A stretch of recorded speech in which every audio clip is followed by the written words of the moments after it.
Okay.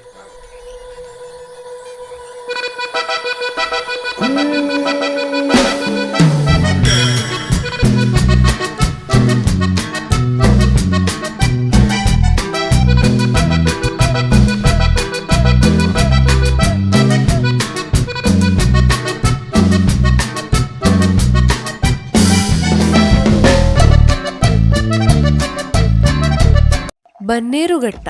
Bannerghatta ಎಂದರೆ ಎಲ್ರಿಗೂ ನೆನಪಾಗುವಂತಹದ್ದು ಬನ್ನೇರುಘಟ್ಟದಲ್ಲಿರುವ ರಾಷ್ಟ್ರೀಯ ಅಭಯಾರಣ್ಯ. ಆದರೆ ನಾವು ಬನ್ನೇರುಘಟ್ಟವನ್ನು ತಲುಪುವ ಅರ್ಧ ಕಿಲೋಮೀಟರ್ ಮುಂಚೆಯೇ ನಮಗೆ ಬೃಹತ್ ಏಕಶಿಲಾ ಬೆಟ್ಟವೊಂದು ಕಾಣಿಸುತ್ತದೆ. ಆ ಬೆಟ್ಟದ ತಪ್ಪಲಿನಲ್ಲಿ ಚಂಪಕಸ್ವಾಮಿ ದೇವಸ್ಥಾನವಿದ್ದು ಬೆಟ್ಟದ ಮೇಲೆ ಲಕ್ಷ್ಮೀ ನರಸಿಂಹಸ್ವಾಮಿ ದೇವಸ್ಥಾನವಿದೆ. ಬೆಂಗಳೂರಿನ ಹಳೆಯ ಮತ್ತು ಪ್ರಮುಖ ದೇವಾಲಯಗಳಲ್ಲಿ ಈ ದೇವಾಲಯವು ಒಂದಾಗಿದೆ.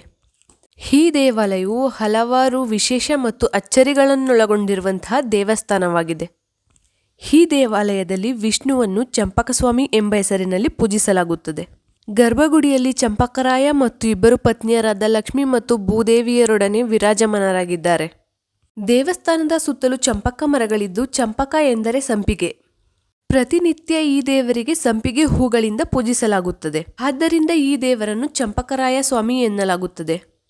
ರಾಮಾಯಣದಲ್ಲಿ ಈ ಜಾಗದ ಬಗ್ಗೆ ಉಲ್ಲೇಖವಿದೆ. ಈ ದೇವಾಲಯವು ದ್ರಾವಿಡ ಶೈಲಿಯಲ್ಲಿ ನಿರ್ಮಿಸಲಾಗಿದೆ. ಈ ದೇವಾಲಯವು 12ನೇ ಶತಮಾನಕ್ಕೆ ಸೇರಿದೆ. ಇಲ್ಲಿ ಕಂಡುಬರುವ ಶಾಸನಗಳು ದೇವಾಲಯದ ರಚನೆಯನ್ನು ಹೊಯ್ಸಳರ ಕಾಲದಲ್ಲಿ ಕ್ರಿಸ್ತಶಕ 1257ರಲ್ಲಿ ನಿರ್ಮಿಸಲಾಗಿದೆ. ನಂತರ ವಿಜಯನಗರದ ರಾಜವಂಶಸ್ಥರಿಂದ ಅಭಿವೃದ್ಧಿಪಡಿಸಲಾಯಿತು ಎಂದು ಹೇಳಲಾಗಿದೆ.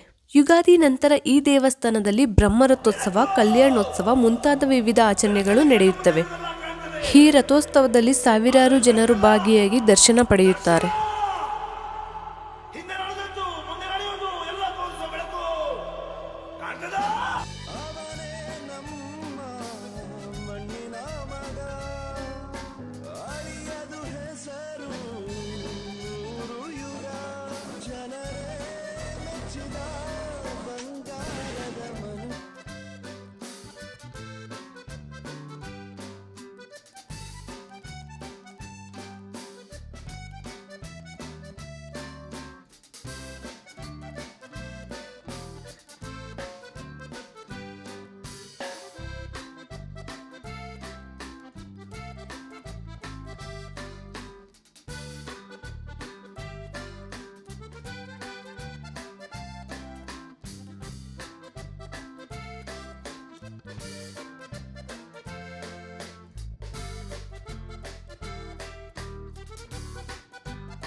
ಚಂಪಕರಾಯ ದೇವಸ್ಥಾನದ ಹಿಂದೆ ವೈನಗಿರಿ ಬೆಟ್ಟವಿದ್ದು ಈ ಬೆಟ್ಟದಲ್ಲಿ ಲಕ್ಷ್ಮೀ ನರಸಿಂಹಸ್ವಾಮಿ ದೇವಸ್ಥಾನವಿದೆ. ಸುಮಾರು 200ರಷ್ಟು ಮೆಟ್ಟಿಲುಗಳಿವೆ.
ಈ ಬೆಟ್ಟದ ಮೇಲೆ ನಿಂತು ನೋಡಿದಾಗ ನಮಗೆ ಇಡೀ ಅರ್ಧ ಬೆಂಗಳೂರೇ ಕಾಣಿಸುತ್ತದೆ.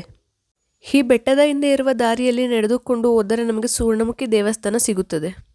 ಈ ದೇವಾಲಯದಲ್ಲಿ ಒಂದು ರಹಸ್ಯ ಕಲ್ಯಾಣಿ ಇದೆ.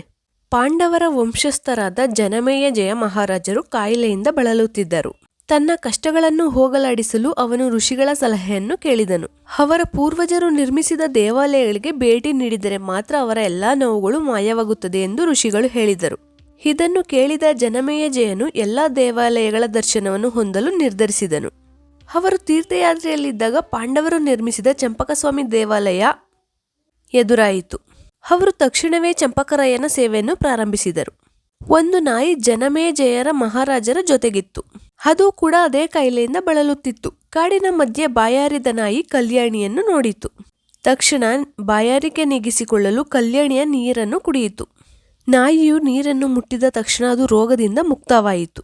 ಈ ಘಟನೆಯನ್ನು ನೋಡಿದ ಜನಮೇಜಯನು ತಕ್ಷಣ ಕಲ್ಯಾಣಿಯಲ್ಲಿ ಸ್ನಾನ ಮಾಡಿದನು. ಅವನು ಸ್ನಾನ ಮಾಡಿದ ತಕ್ಷಣ ರಾಜನು ರೋಗದಿಂದ ಮುಕ್ತನಾದನು. ಅದೇ ಸುವರ್ಣಮುಖಿ ಎಂಬ ಕಲ್ಯಾಣಿ ಇದು. ತಕ್ಷಣ ಭಗವಾನ್ ಹನುಮಂತನು ಕಾಣಿಸಿಕೊಂಡು ಜನಮೇಜಯನನ್ನು ಆಶೀರ್ವದಿಸಿದನು. ಇಂದಿಗೂ ಇಲ್ಲಿನ ಜನರು 3 ಅಮಾವಾಸ್ಯೆ ಮತ್ತು ಹುಣ್ಣಿಮೆಗಳಲ್ಲಿ ಸ್ನಾನ ಮಾಡಿ ಚಂಪಕರಾಯ ಸ್ವಾಮಿಗೆ ಪೂಜೆ ಸಲ್ಲಿಸುತ್ತಾರೆ.